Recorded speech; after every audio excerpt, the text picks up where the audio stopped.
on the bed and cover them again in a little tunnel. They've pretty much stopped doing that now. Now they're switching over to using, from peat, they're using cocoa peat, or coir from Sri Lanka.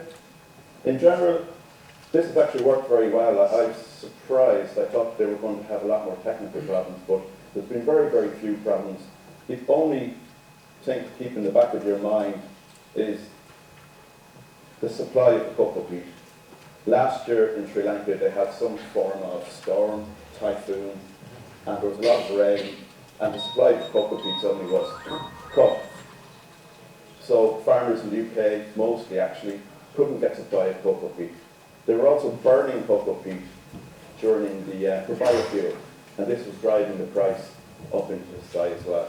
But more and more, the beauty about cocoa peat is you have less phytophthora when you use cocoa peat because the drainage is better and there's more air and so on.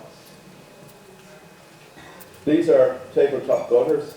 They've now moved on to using these Dutch gutter systems.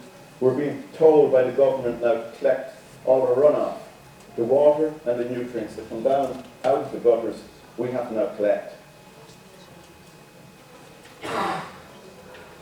This is another one of this same guy's field. You can see down at the very bottom of the glass house, at the bottom of the field, is this hectare of glass that he built, and then above that are all these hay-growth tunnels. So this guy keeps kind of adding an extra 2-3 acres of tunnels per year to the farm. And this is his glass house. So with all these different types of tunnels and technology, he's able to extend the season now from 6 weeks to 8 to 9 months. When I started in my job in 2000, it was a 6 to 8 week harvest period. Now they're still picking, and the season is 8 to 9 months. With that variety, the dairy variety is 2 weeks earlier again, so that brings the season 2 weeks earlier again. So with the varieties and the tunnels and so on, the whole season is very, very long.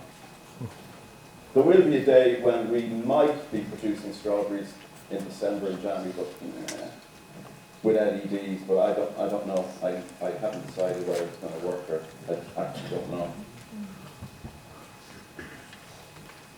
So propagation at home, we import a lot of our plants from Holland. We are also growing some of our own now.